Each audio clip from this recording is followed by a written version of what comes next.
We are proud to be sponsored by Kiteworks, a secure content platform for CMMC compliance. Kiteworks is FedRAMP Moderate authorized and helps accelerate your path to CMMC 2.0 compliance. Did you know Kiteworks puts defense contractors on the fastest path to meeting CMMC 2.0 requirements, leveraging the same zero trust framework guidance used for federal requirements? Kiteworks supports nearly 90% of the security requirements for CMMC 2.0 Level 3. This can drastically reduce the effort and costs associated with obtaining CMMC 2.0 authorization. What's really cool to us is Kiteworks has an ongoing bounty program and regular penetration testing to minimize vulnerabilities along with one-click appliance updates. Kiteworks provides unparalleled ease of use with its intuitive web UI, mobile apps, and even Outlook integration. This user-friendly experience avoids productivity disruptions during your CMMC 2.0 implementation. Accelerate your CMMC 2.0 compliance and address federal zero trust requirements with Kiteworks' universal, secure file sharing platform made for defense contractors.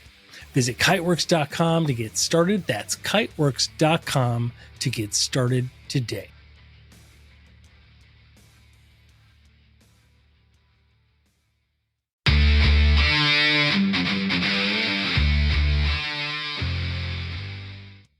Hey, what if the person handling your company's sensitive information was actually a spy? How would you know? Do you think your organization is so sophisticated you would know if a seemingly perfect employee was actually an imposter? What measures do you have in place to prevent your organization from giving the keys to the castle to a threat actor? Today's Cyber Flashpoint is about how to reduce insider threats as we explore some brand new top news from insider threats to U.S. organizations.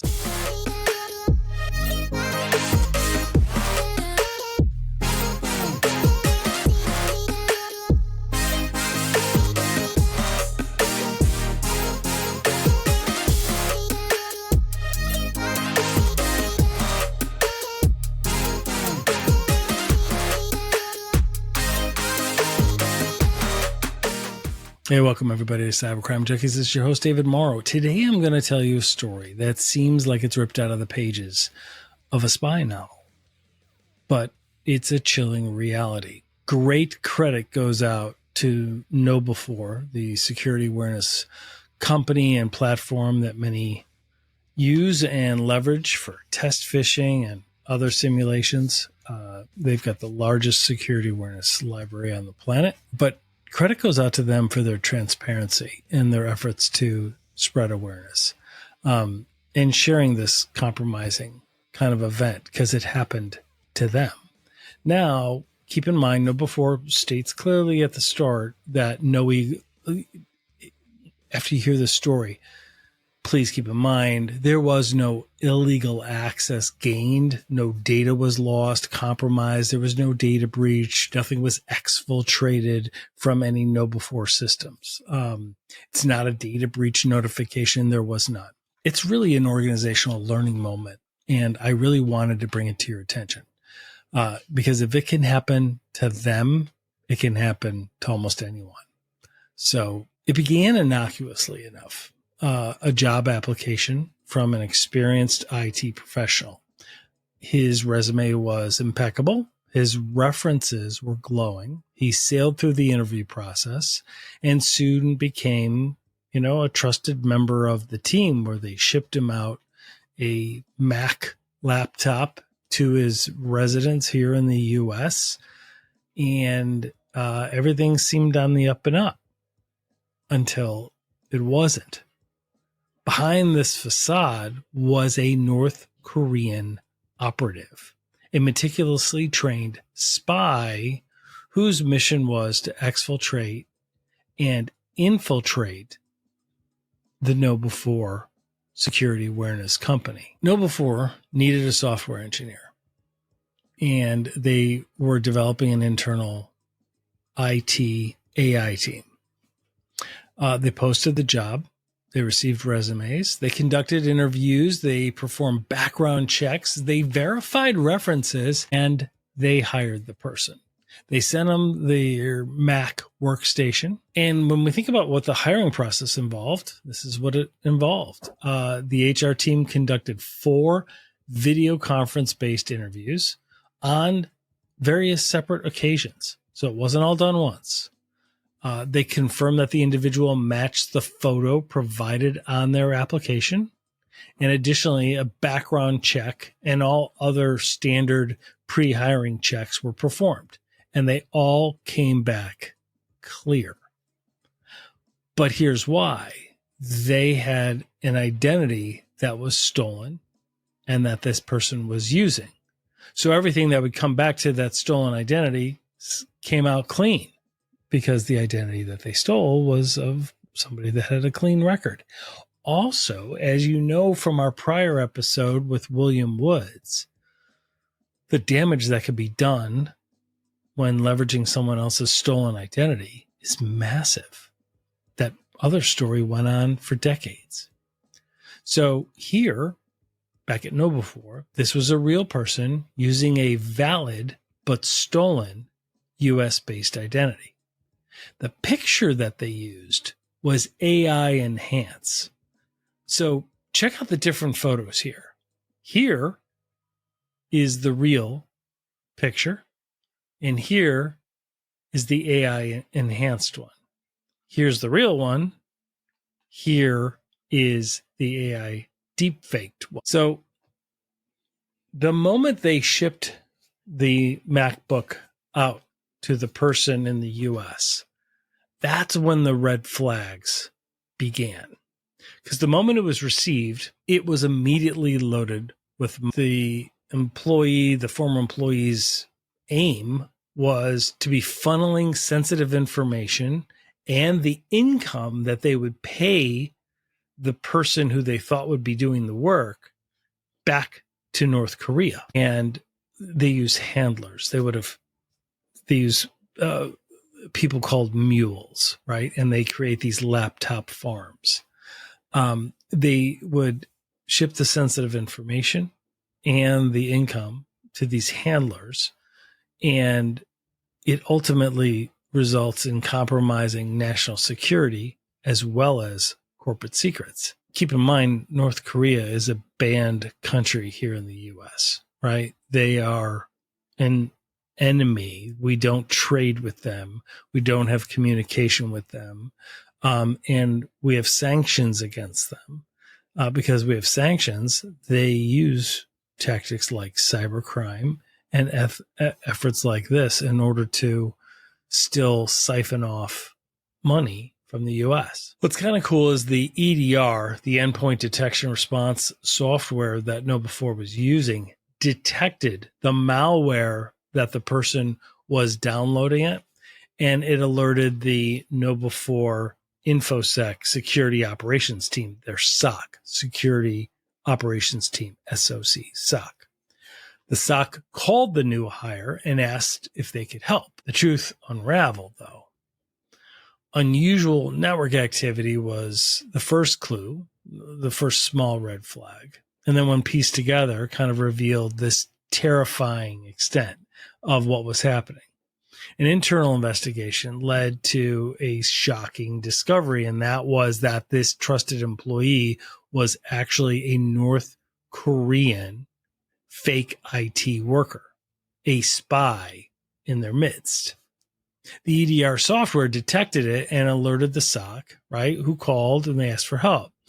This all happened just last month, July 15, 2024. There was a series of suspicious activities that got detected starting at 9:55 p.m. Eastern, so later at night. When the alerts came back to the KnowBe4 SOC team, they reached out to the user to inquire about the anomalies. Anomalies are weird crap that happens, right? Things out of the norm. It's what SOCs and threat hunting is all about. The operative, the employee at the time, They responded to the SOC that he was following steps on his router guide to troubleshoot a speed issue, and that might have caused some of the red flags or caused a compromise. The attacker performed various actions to manipulate session history files, transfer potentially harmful files, and execute unauthorized software. He used a Raspberry Pi device to download the malware. The SOC kept trying to get more information and kept blocking all of his efforts. The SOC attempted to get more details from him, including getting him on a call, but he said he was unavailable for a call. And then after that, disappeared. From that point on, that evening, he was unresponsive. By 10:20 p.m., SOC contained the device. They locked it down. So within a 20-minute time frame, the SOC got him, caught him, and contained it. That is good cybersecurity practice. How this works is that the fake worker asks to get their workstation sent to an address that is in the US. It's basically an IT mule laptop farm. They then VPN in from where they're actually physically located, which is North Korea or over the border to China. And they work the night shift over there so that it seems like they are working in the US daytime. The scam is that they're actually doing the work, getting paid well, and transferring a large amount of money and data and sensitive information, corporate trade secrets, etc., over back to North Korea and or China to fund their illegal programs. A lot of the cybercrime that is leveraged by North Korea is used to fund the North Korean missile. Now, we don't have to tell you about the severity of the risk here. And it's good that we were able to kind of capture all of this right away. The controls, the security controls, the policies, practices that KnowBe4 had is really good. It caught it right away. I mean, it'd be great if they would have stopped it from ever receiving the laptop, because as North Korea's or China's tactics get better, they might be able to do it without getting detected. We've seen that before. So, but still, kudos to them. And more importantly, too, is kudos to them for sharing this and being transparent so that we can all learn from this. The EDR software detected it. It alerted their SOC. The SOC called them, asked them whether they can help. It got dodgy fast. So KnowBe4 then, they shared the collected data with their friends over at Mandiant, that leading brilliant cybersecurity group that works with, it's owned by Google now. They're a leading global cybersecurity expert. They're the ones that usually are able to trace down nation states, and they're just the best. KnowBe4 also communicated directly with the FBI to corroborate their initial findings, and it all turned out to be accurate. And it turns out this was a fake IT worker located in North Korea. And this isn't just a story about one company or one spy. I think that's important. This is a wake-up call. Cybersecurity is not just about technology. It's about people. Social engineering and insider threats are real, and they can happen to any company, no matter where you're physically located. Even if you're an hour or so outside of Wichita, Kansas, this can and likely will be something that you'll have to face. It's dangerous, right? And it's not the only incident. So check this out. So the Office of Public Affairs, the U.S. Department of Justice, released a press release just a couple months ago talking about the Justice Department announcing arrest, premises search, seizures of multiple website domains to disrupt illegal revenue generation efforts of the Democratic People's Republic of Korea, the DPRK. So what they did is they caught all of these IT fake workers and this IT laptop farm. So they announced a series of coordinated and court-authorized actions disrupting illicit revenue generation efforts by North Korea, the DPRK, under the guise of information technology workers. This was a department-wide initiative. And what they were doing is, under the initiative, they launched it back in March. The National Security Division and the FBI Cyber and Counterintelligence Divisions, along with Department of Justice prosecutors, prioritized the identification and shutting down of U.S.-based laptop farms, which are locations hosting laptops provided by victim companies to who they believe are employees. And they're also prioritizing investigations and prosecutions of U.S.-based witting enablers as appropriate. Those are like the mules, the people located here in the U.S. that are helping. They're also partnering up with like-minded countries, like in the UK, Australia, places like that, that are also subject to hosting these IT worker support networks. And they want to improve how fast they catch them. They want to improve speed, tempo, and content of notifications to victims. If you recall, if you've been a listener of our podcast for a couple of years, you'll recall 2 years ago we reported on this. We reported on a FBI alert on how employees were applying for remote IT work and getting hired by companies and them basically handing them the keys to the castle. If you go back to one of our first 10, 15 episodes, we talked all about it. So this has been going on for a while, but now the efforts have been expanded and they're creating these entire IT laptop farms, hosting them in the U.S. But what was amazing about this is they talk about an entire takedown that happened just a couple months ago. The individual, Vong, V-O-N-G, was arrested with a U.S. passport and a Maryland driver's license. And then there was a different individual had appeared in an earlier interview for the same position. Check that out. And then later for work meetings during the course of Vong's employment. That individual, charged as a John Doe in a criminal complaint, is a native of North Korea and a self-described software engineer who claimed to be living in Shenyang, China. So, as they allege in the complaint, throughout the course of Vong's employment with a U.S. company, the remote IT workers based overseas performed all of his job duties by accessing protected victim computer systems via VPN, right? They just VPN and act like him and do the work. And then they would pose as him on work-related video conferences.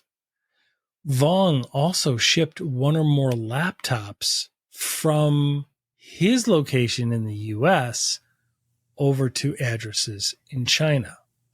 Vong also received payment from the U.S. company and other employers, which was then transmitted to individuals located overseas, keeping a percentage for himself. So what this shows is exactly specific details of the laptop farms, the mules, all of the FBI agencies involved from 15 different states, and how they are funneling all of this back. So what are you supposed to do as a business leader or a business owner? Well, the tips that they point out to help you prevent this are the following. Scan your remote devices. to make sure that no one remotes into those devices, right? Conduct better vetting of potential employees, right? Making sure that they're physically where they're supposed to be. Better resume scanning for career inconsistencies. Because in hindsight, KnowBe4 acknowledges that there were some inconsistencies between addresses and dates, and they could have checked that stuff. And get these people on video camera and ask them about the work they are doing, right? The laptop shipping address should be different from where they're supposed to live and work. And if that's the case, that's a red flag, right? And that's really important. Process improvements that are recommended are the following. Background check appears inadequate. Names used were not consistent. Okay. References potentially not properly vetted. Don't rely on email references only. Actually speak live to the person so you can ask follow-up questions and you can assess tone of voice, etc. Implement enhanced monitoring for any continued attempts to access systems. Review and strengthen access controls and authentication processes. And clearly conduct security awareness training for employees, emphasizing social engineering tactics like this. Things to look out for that we can learn from this event that KnowBe4 points out is the use of VoIP numbers and lack of digital footprints for providing contact information. That's really key.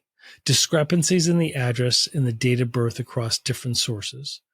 Conflicting personal information, marital status, family emergencies, explaining unavailability. Sophisticated use of VPNs or virtual machines for accessing company systems.